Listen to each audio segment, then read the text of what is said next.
Kaya ano? Ano yun? Oh, yun, doon na. Malaking isda sana mga kaisla.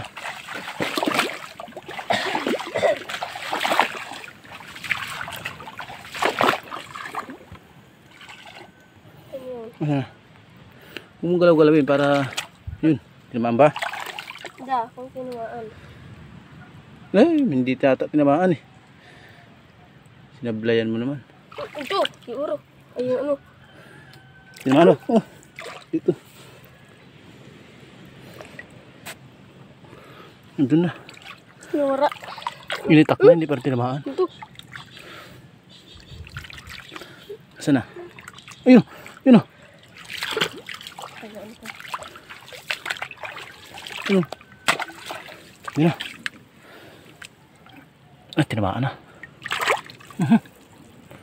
Dulas. Wala na, hindi na makita yun. Malabo na. Pero mamamatay yung kasi ano, tinamaan. Buhay pa ko ta. Medyo buhay pa.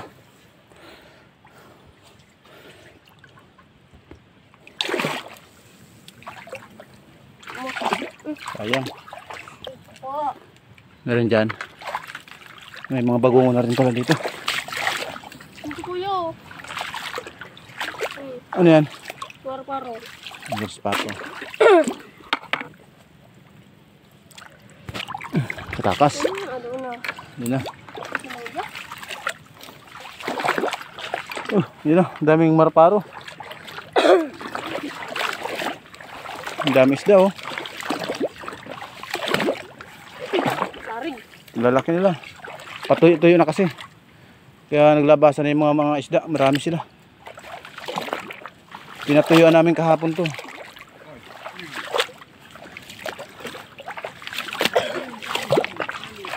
Yan o. Ayun, daming yan boy o. Sap-sap. May mga sandig pa nga eh. Yan o. Ang laking sandig o. Yan o. Yan o. Yan o. Parehang kumbaga. Ano to? Kukuhaon to? Yun ang ibarita yan doon. Ililipat daw yan sa ano. Sa kabilang fish pan. Bali may content tayo niyan. Saring na. Bali may content tayo niyan kahapon. Nagano tayo. Yan, kukunin lang daw dito yung mga bagaong lang. Meron tayong nakabukod na content yan mga kaisla. Ito medyo malaki na oh.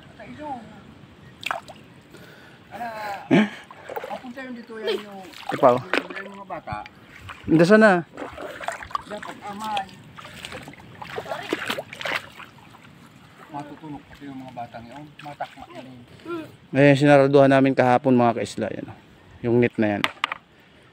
May nakabukod tayong content dyan. Mga nambubutas ng kunin natin. Nambubutas ng ano ng pilapil.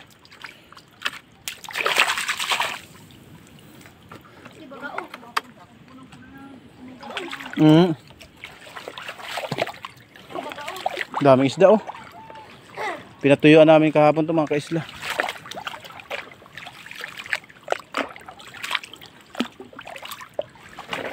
Yun oh, daming isda oh.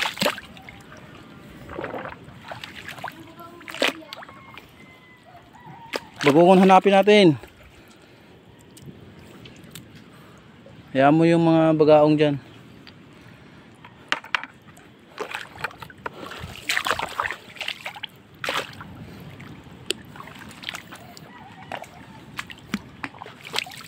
Meron ditong talangka. Yun o.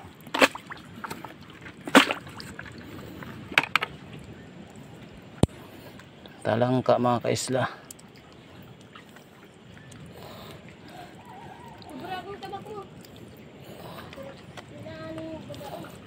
Hirap niya rin ano, hawakan. Kasi malalaki yung sipit sa galamay. Bali ang nangyayari wala ka mahawakan sa ano niya. Yan o. Ganyan.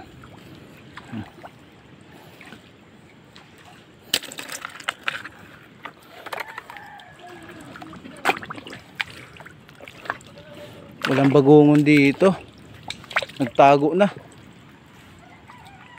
Yun pa, meron pang talangka. Babae yata to kasi maliit mga sipit. Yun o. Sa amin tawag nito mga kaisla, ugama.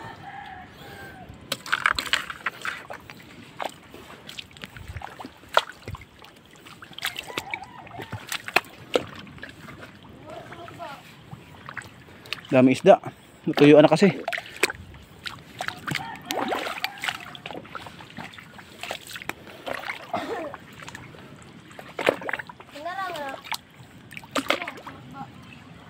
Uy, ba?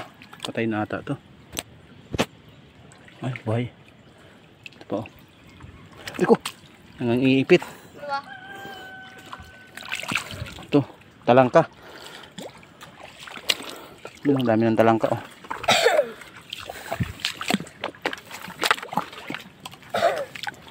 Pag naparami natin yan, gataan natin mga kaisla. Sarap.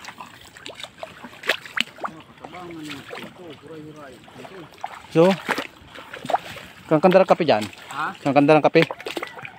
Kan? Kape, makape muna kami. So, Ang sinapay. pwede na yun. Ito pa, oh. Hindi na, ano, mga talangka na nakuha natin dito mga kaisla. Hindi na baguhon. Tama yan, paramihin natin para gataan. Kakape muna kami. May apoy na yung ano doon. Yun o, lalaki.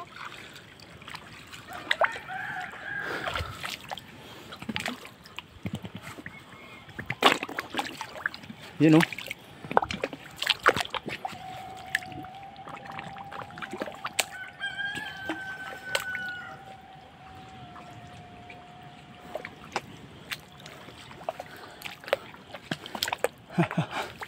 Kuya, Ano yan? pare-pare. Ang laki ng mga isda, oh. Ikaw Asa na? Kunin mo na. Lagay mo na dito. Lagay mo na dito. Yun, oh. Hindi malaki na siya. Para siyang dalag mga kaisla. Kaso sa suba siya nakatira.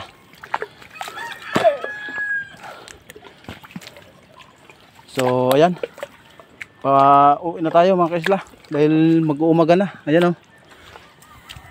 At gagawin naman namin mamaya, ano namin to, kukunin namin yung mga maliliit na isda dyan na pwedeng ilagay sa fish pan. Ililipat namin dito sa kabilang fish pan maliit. Bali ano namin yan, sasalukin namin ng net. Tapos yun, ililipat namin dun. Bali ang kukunin lang namin dyan yung mga tulad ng bagaong, tulad ng ganitong isda, kasi yan yung mahilig kumain ng mga isdang bangus. Kasi itong fish pan na malaki na to, dito pakakawalan ni Papa yung mga bangus. Bali lilinisin muna namin, tatanggalin namin yung mga nangangain ng ano, ng similya. Bali lilinisin namin yan mamaya. Yun si Papa, oh. Alright, so hanggang dito na lang muna ang ating vlog. Bali magkakape muna tayo. Ayun, oh, meron ng siga dun. Magpapainit muna tayo ng tubig. Alright, bye bye.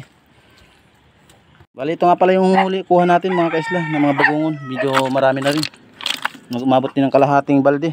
Simula tayo ng alas 3 ng madaling araw. Ayan, dito na tayo sa may kubo. Ayun, oh, kubo. Maghihintay na lang tayo magliwanag para makapag ano tayo dun, mapaglimas, makapagtanggal tayo ng mga maliliit na isda.